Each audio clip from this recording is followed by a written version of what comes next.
आज हम बात करेंगे ऐसे सीन के बारे में जिसने सिनेमा हिस्ट्री को रीडिफाइन करके ही रख दिया। जहां आए दिन हम अलग अलग मूवीज़ देखते रहते हैं, जिनको अप्रिशिएट करते रहते हैं, लेकिन आए दिन कुछ ही ऐसी मूवीज़ आती हैं जो प्योर आर्ट होती हैं, जिसके अंदर हमें जेन्युइन स्टोरी टेलिंग देखने को मिलती है। एंड कुछ ऐसे सीन्स जो कि शौक ही करके रखते हैं वो तो बहुत ही कम हो गए हैं। तो फिर मैंने एक पुरानी मूवी देखी जिसका नाम था साइको, जो कि सर एल्फ्रेड हिचकॉक ने बनाई थी, जिसका एक सीन आज भी पॉपुलर और इतना पॉपुलर है कि उसने सिनेमा ग्रामर को, जो मूवीज बनाने के लिए टेक्निक्स यूज होती हैं, उसको पूरा पलट के ही रख दिया। उसके बाद मैं बात कर रहा हूँ एल्फ्रेड हिचकॉक सर के इनफेमस शावर सीन के बारे में। और अगर तुम लोगों ने ये मूवी नहीं देखी है तो ऑब्वियसली उस सीन को अगर डिस्कस करेंगे तो स्पॉयलर्स तो होंगे ही सही, तो वीडियो छोड़ देना और मूवी देख के फिर कंटिन्यू कर सकते हो। जहाँ 1960s में रिलीज हुई साइको मूवी एल्फ्रेड हिचकॉक की एक साइको किलर के ऊपर बेस्ड, जहाँ हमें मूवी के शुरुआत में एक कैरेक्टर दिखाया जाता है मारियन क्रेन का, जो कि एक ऑफिस में काम करती है और सेक्रेटरी है और अपने बॉस के पैसे चुरा के भाग जाती है। जहाँ हम उसी के कैरेक्टर को एक्सप्लोर करते हैं, जहाँ वो इधर उधर भटकती है, उन पैसों का यूज करते, उसके थॉट्स, उसके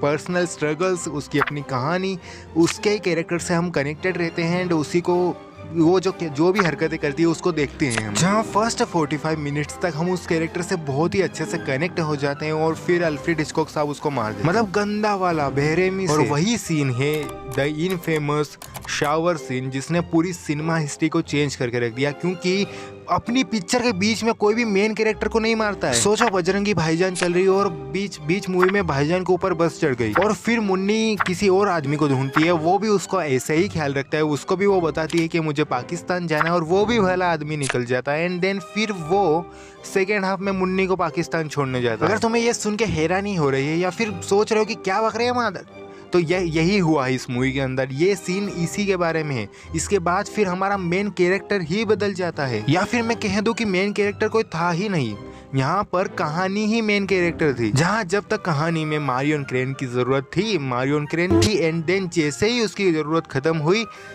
उसने वहां पर उसे मार दिया गया। और फिर कहानी शिफ्ट हो जाती है उसी होटल के, जिस होटल के कमरे के शावर में वो नहा रही थी उसके ऊपर, मतलब उसके ओनर के ऊपर, जो कि है नॉर्मन बेट। जहां हमें उसके स्ट्रगल्स दिखाए जाते हैं कहानी के अंदर, वो क्या कालाकांडी कर रहा है और इसको लेकर जो थॉट्स उसके मन में आ रहे हैं उसको लेकर। और फिर पूरी मूवी के अंदर यही सस्पेंस चलता है कि मारियन क्रेन को मारा किसने। जहाँ एंडिंग नहीं बताऊंगा यार, इतना भी मतलब इतना हरामी नहीं हूँ मैं, इतना ध्यान तो रखता हूँ तुम लोगों का, तो हाँ एंडिंग तुम मूवी में ही देख लेना। जहाँ इस सीन को प्रेजेंट भी इस तरीके से किया गया था कि कोई सोच ही नहीं सकता था कि अब ये मरने वाली है। मूवी आराम से चल रही है, वो बेचारी नहाने जा रही है और आराम से नहा भी रही है, इवन बाथरूम सिंगिंग भी कर रही थी, लेकिन अचानक से नहाते नहाते आउट ऑफ नोवेयर एक आदमी आता है, एक खंजर लेता है हाथ में और उसको मार के घोप के चला जाता है। जहाँ इस सीन को दिखाते समय ना तो इसके अंदर कोई खून दिखाया गया, ना ही न्यूडिटी दिखाई गई और ना ही एक बार भी ढंग से चाकू लगते हुए दिखाया, क्योंकि यहाँ पर जो कैमरा एंगल्स लिए गए थे और जो साथ ही एडिटिंग करी गई थी वो बहुत ही बढ़िया थी, जो कि एडिटिंग का हर एक कट चाकू के कट जैसा लग रहा था जो वो उसको मार रहा था। जहाँ यह सीन खाली 45 सेकेंड्स का है, जहाँ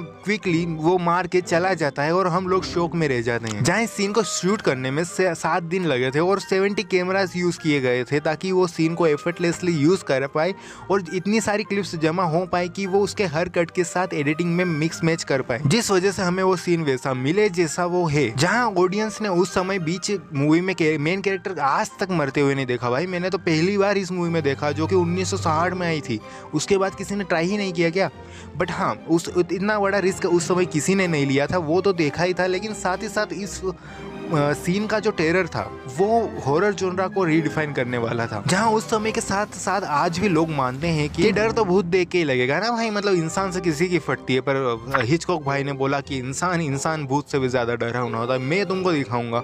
और फिर वो सीन उसी तरीके से बनाया गया था जिससे लोगों की गांड ही फट गई थी थिएटर्स में। और जिस चीज से इंसान की गांड फट जाती है, सोचो वो क्या होती है, वो हो जाती है बैन। तो हाँ, ये मूवी बहुत सी कंट्रीज में बैन हो गई, जो बहुत से लोगों ने इसके ऊपर एलिगेशंस लगा दिए कि ये इंसानियत के खिलाफ है ऐसा सीन बनाना, तो मतलब तुम ऐसे गांड कैसे फाड़ सकते हो किसी। और बहुत सारा बचड़ा हुआ जो कि हर एक आउट ऑफ द ब्लू जाने वाली मूवी के लिए, या फिर जो मूवी कुछ हट के दिखाती है, कुछ आउटरेजस दिखाती है अपने अंदर ताकि सिनेमा चेंज हो सके या फिर कुछ अनप्रेडिक्टेबल एक्सपीरियंस दे सके, उसके साथ होता है। जहाँ मॉडर्न इंडियन एग्जाम्पल्स लेने हो तो वो गए गैंग्स ऑफ वासीपुर मोर और एनिमल। जहाँ 1960s से एक चीज आज तक बिल्कुल भी नहीं बदली है कि उस समय भी लोग मूवीज को मूवीज की तरह नहीं देख पाते थे एंड आज भी लोग मूवीज को मूवीज की तरह नहीं देख पाते मतलब कुछ लोग। और अगर आप उनमें से नहीं आते हो तो वीडियो अच्छी लगी हो, अगर वीडियो में मजा आया हो तो वीडियो को लाइक कर देना, अपने दोस्तों के साथ शेयर कर देना जो उन लोगों में नहीं आते हैं एंड सब्सक्राइब कर देना अगर आप उन लोगों में नहीं आते हो। अगर सब्सक्राइब नहीं किया तो आप उन लोगों में आ जाओगे।